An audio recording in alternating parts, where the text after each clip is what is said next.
I had a good weekend, but I tell you what, between the White Lotus and the college basketball tournament, there was a lot of hot man-to-man action going on for me. You know, they always say the NCAA office pool is inevitably won by a receptionist who doesn't know anything about basketball. Well, this year, that receptionist at our office is me. I am ranked number 2 out of 47 in our March Madness pool, but I'm really in first because the guy in front of me, Ash, who you see there, has St. John's to win. They're already eliminated. And also this afternoon, I fired Ash, so I'm in really good shape to win. It's gonna be like when Trump wins his own golf tournament, you know? Guillermo, you did all right. You ranked 10th. Yeah, number 10, Did you follow it? Did you watch any of the games? One game. Which game did you watch? Arkansas versus Kansas. Arkansas versus Kansas? Yeah. And Arkansas... Did you like Arkansas or their Kansas? Which No, one? Arkansas. I saw a video you posted on Instagram last night. You went to a soccer game this weekend? Yeah, yesterday, Jimmy, yeah. Oh, which game did you go to? It was Mexico against Panama, the final. Uh-huh. Well, I tell you what, it looked like you had a good time.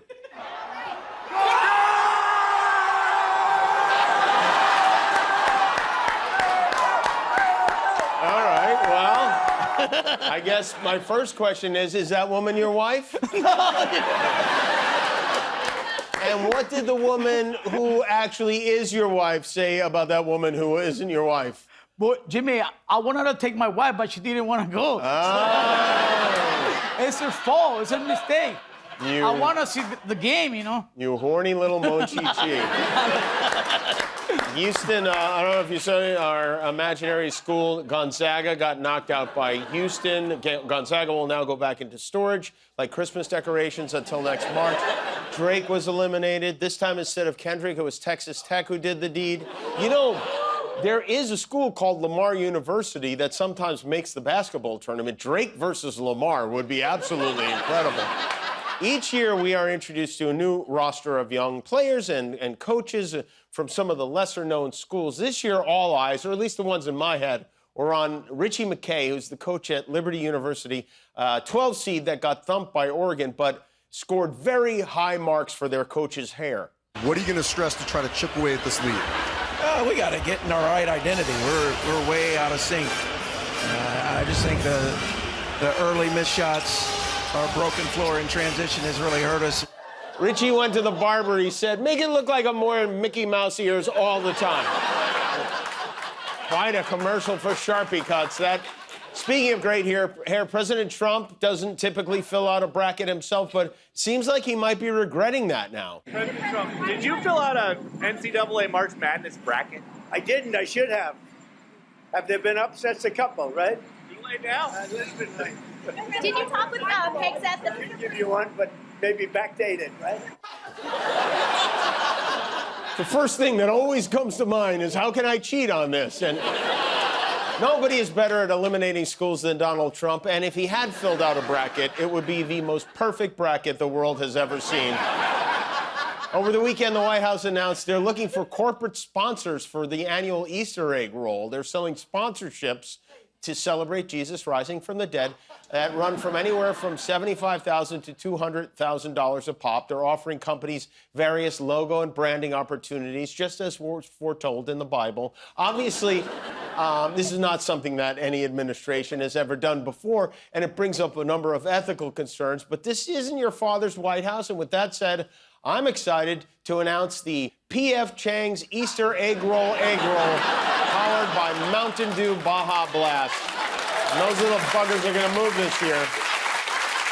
Donald Trump truly is focused on the issues that matter most to him specifically. Yesterday, he posted, this is real. Nobody likes a bad picture of, or painting of themselves, but the one in Colorado in the state capitol put up by the governor was purposefully distorted to a level that even I perhaps have never seen before. He doesn't like this painting of him that they hung in the state capitol building in Colorado. This is the portrait. I have to be honest.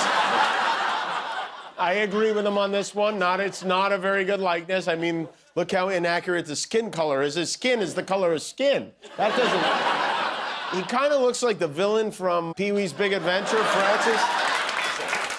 But Trump went on to complain. Apparently, he did some research. He said the artist also did President Obama, and he looks wonderful, but the one of me is truly the worst. The best part, I guess the part Trump didn't know, is that his own supporters donated $10,000 to commission that painting during his first term as president.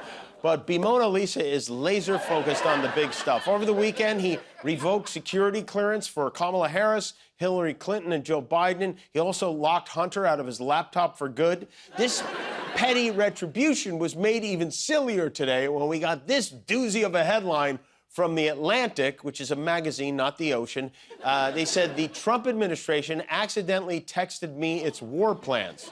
So 2 weeks ago, Trump's national security advisor, Michael Waltz, inadvertently invited the editor-in-chief at The Atlantic, a guy named Jeffrey Goldberg, to join a group chat on Signal, the messaging app. Next thing Goldberg knows, he's on a chain with the Secretary of State, Marco Rubio, Secretary of Defense, Pete Hegseth, the head of the CIA, and Vice President J.D. Vance, as they hashed out secret plans for a military strike on the Houthis, which is a terrorist group in Yemen. So he's watching this chain go back and forth, detailing the logistics and the specifics of a military strike, and he thought somebody was trying to fool him. He thought it was disinformation. Turned out it was just a bunch of fools, because the strikes started happening exactly as described in the text. In other words, our national security is being guarded by a bunch of doofs you wouldn't trust to throw your cousin a surprise party.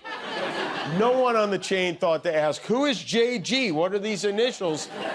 For all they could have been leaking secrets to Jeff Goldblum, for all they know. And not only did this happen, after it happened, no one thought to tell Trump.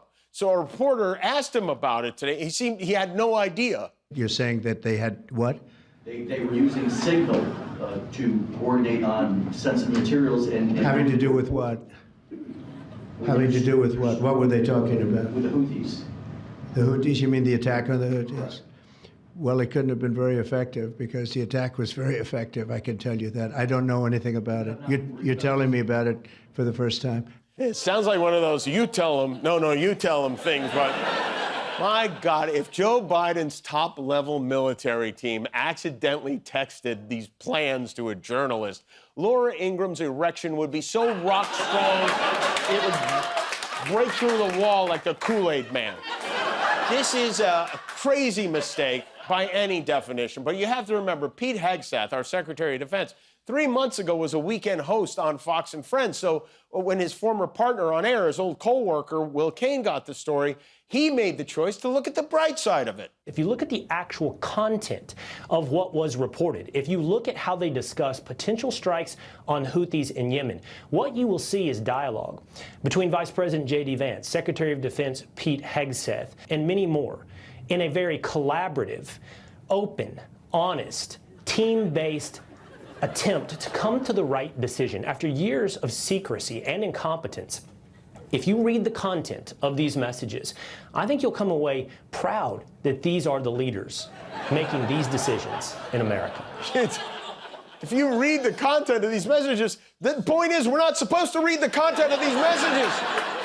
That is a heck, I have to hand it to him. That is a real beauty of a spin.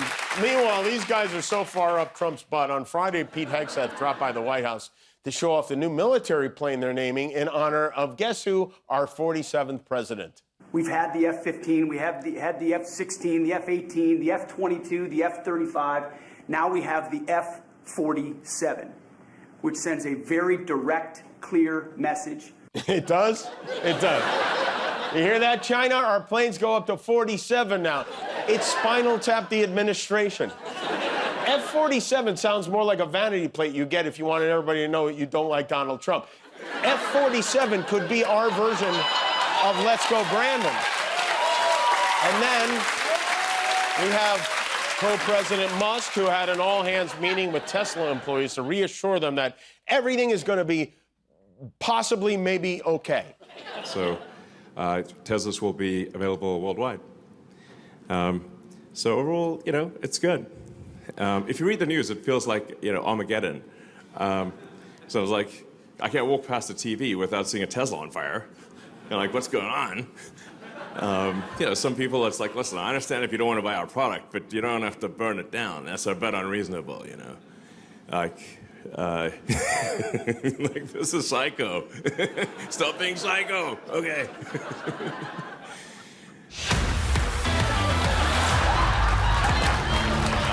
You know what? I'm just glad comedy is finally legal again.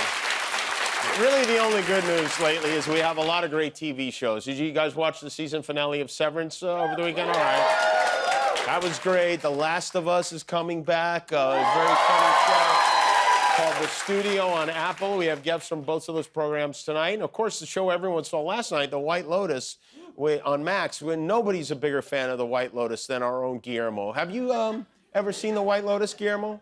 Oh, no. Okay, well, maybe there are bigger fans, but either way, Guillermo had a chance to sit down with the cast to pitch himself for season 4. Hi, welcome to ready? Was that for real or for fake? No, real.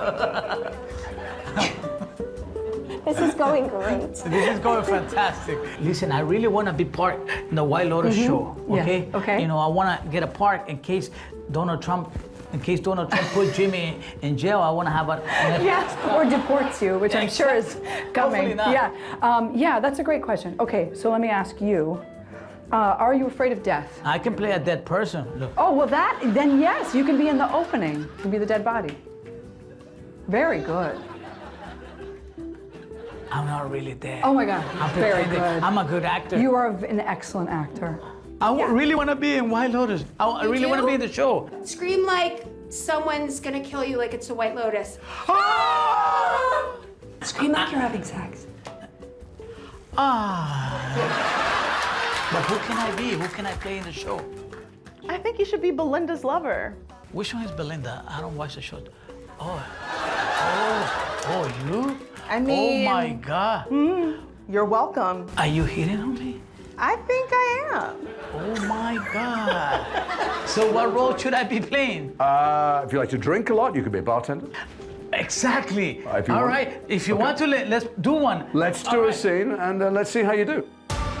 This season on The White Lotus, a bunch of crazy white people do stupid things, and we meet the sexiest bartender in the whole world, Paco. Excuse me, bartender, I think I left my wallet here last night. Sorry, bro. The only wallet that is here is mine. That's mine. There's pictures of my family right there.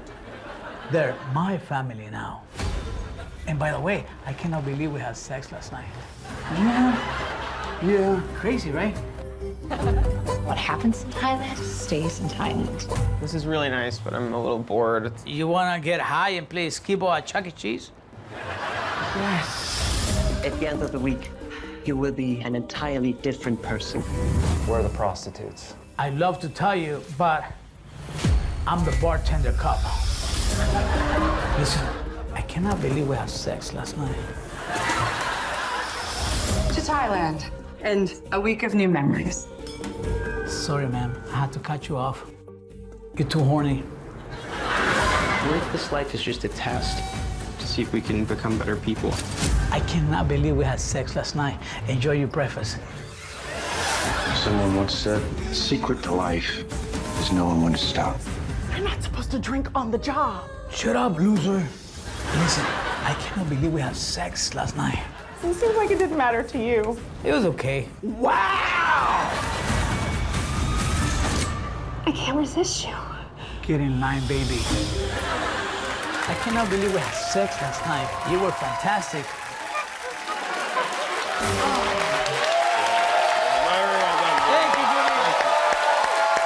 Guillermo, do you know how many subscribers we have on YouTube now? 20 million. That's right, yeah. That's why we're wearing these glasses. Thanks for being a subscriber. If you're not, help us get to 20,000,001.